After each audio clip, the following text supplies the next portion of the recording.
Piles या बवासीर की बीमारियों को लेकर लोगों में कई प्रकार की गलतफहमियां हैं, कन्फ्यूजन है, कंट्रोवर्सीज़ हैं, कुछ अंधविश्वास भी हैं और इसी के चलते वह समय पर सही उपचार न पाकर विज्ञापनों, अखबारों में, पत्रिकाओं में, रेडियो, टीवी में अनेक प्रकार की एडवर्टीज़मेंट, विज्ञापन पढ़ता है, उसके हिसाब से अपना इलाज करता है। कुछ दोस्तों, रिश्तेदारों की सलाह भी होती है, मगर चूंकि उसका रोग निदान सही नहीं हुआ है, इसके लिए उसे पूरा आराम मिलता नहीं, बीमारी बढ़ती जाती है और फिर उसे किसी योग्य चिकित्सक की सहायता लेनी पड़ती है। अब सबसे पहले लोगों के मन में एक बात आती है कि यदि उन्हें टॉयलेट की या गुदा की कोई भी बीमारी है तो वह पाइल्स की ही बीमारी होगी। यह सोच न केवल गलत है मगर कई बार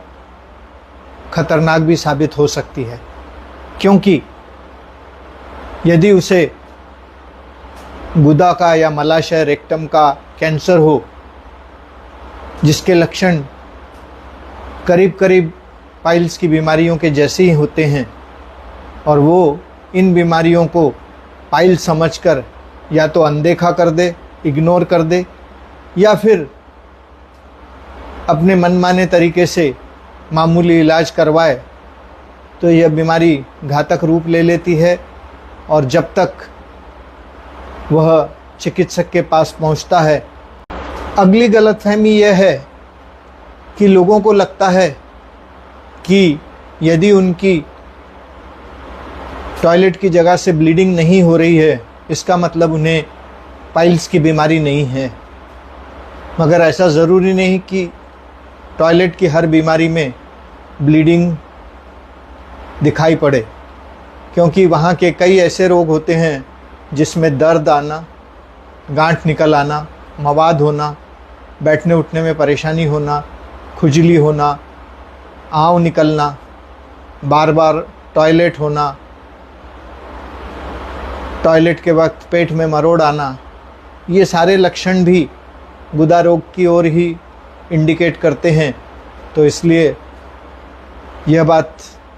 मत सोचिए कि यदि आपको वहाँ से कोई खून नहीं निकल रहा है, इसका मतलब आपको वहाँ कोई बीमारी नहीं है। बहुत से लोग गुदा की बीमारियां होने के बावजूद भी डॉक्टर की सलाह लेना ज़रूरी नहीं समझते, क्योंकि उन्हें दर्द रहित या पेनलेस ब्लीडिंग होती है और वे इस बिना दर्द, बिना तकलीफ़ की ब्लीडिंग को एक मामूली बीमारी समझकर उसके तरफ ध्यान नहीं देते। और चूंकि यह ब्लीडिंग बीच में रुक जाती है, कभी उग्र हो जाती है, कभी सीवियर हो जाती है, कभी एकदम माइनर रहती है, मरीज इसे इग्नोर कर देता है, टाल देता है या भूल जाता है। मगर यह बात सही नहीं है, क्योंकि अगर आपको पेनलेस ब्लीडिंग, अक्सर ऐसा होता है कि जब हमें कहीं दर्द होता है, भले सिर दर्द हो, पेट में दर्द हो, हाथ पैरों में दर्द हो, जोड़ों में दर्द हो, तो हम डॉक्टर की ओर जाने के लिए मजबूर होते हैं। तो गुदा के रोगों में भी क्या केवल दर्द होने पर ही डॉक्टर की सलाह ली जाए? जी नहीं। गुदा में दर्द होने के कई कारण हैं जिनकी डॉक्टरी जांच ज़रूरी है, मगर कुछ रोग ऐसे भी हैं जो बिना कोई दर्द पैदा किए, बिना कोई तकलीफ़ दिए वहाँ पलते रहते हैं, बढ़ते रहते हैं। और यह सोचना बिल्कुल गलत है कि यदि हमें वहाँ कोई तकलीफ़ नहीं है तो हम डॉक्टर के पास क्यों जाएं, क्यों कंसल्ट करें, क्यों उपचार करवाएं। क्या ये सच है कि टॉयलेट की जगह की बीमारियां केवल वयस्कों को या बुजुर्गों को ही होती है? जी नहीं, गुदा संबंधी बीमारियां किसी भी उम्र के व्यक्ति को छोड़ती नहीं। कुछ गुदा की बीमारियां ऐसी होती हैं जो जन्मजात होती हैं, बच्चा वह बीमारी लेकर पैदा होता है। उसी तरह नन्हे बच्चों के में वहाँ पर घाव हो जाना, मवाद निकलना, फिस्चुला या भगंदर की बीमारी होना, खुजली होना, मल त्याग में कठिनाई होना, 2-2, 3-3 दिन तक मल ना होना, ये सारी परेशानियां हो सकती हैं। उसी तरह टीनेजर्स में फिश पाइल्स और गुदा की अन्य बीमारियों में डॉक्टरी सलाह न लेने का लोगों का एक बहाना यह भी होता है कि हमें उस जगह की जांच करने में या जांच करवाने में शर्म महसूस होती है। खासकर महिलाएं और युवा, इन्हें विशेष संकोच होता है कि वे अपनी जांच करवाना नहीं चाहते। तो लोगों का यह कहना है कि क्या हमारे लक्षण सुन के आप बीमारी का इलाज नहीं कर सकते? हम आपको फ़ोन पर या पास में आकर लिखकर अपनी बीमारी का वर्णन कर देंगे और आप उसी को देख पढ़ सुनकर हमारा इलाज कर दीजिए, हमारी जांच मत करिए। क्या ठंडी फर्श, फुटपाथ या कंक्रीट पर बैठने से बवासीर हो सकता है? ऐसा बहुत सारे लोगों का मानना है कि अगर आप इस तरह से बैठते हैं तो आपको ये बीमारी हो सकती है, मगर ऐसा कोई प्रमाण पाया नहीं गया है कि जिसमें इन स्थानों पर बैठने से पाइल्स की बीमारी होती है। उसी तरह लोगों का यह मानना है कि पाइल्स केवल वृद्ध लोगों को होते हैं, यंगस्टर में पाइल्स होते ही नहीं, मगर यह भी धारणा गलत है, क्योंकि हमने 5 और 6 साल के बच्चों में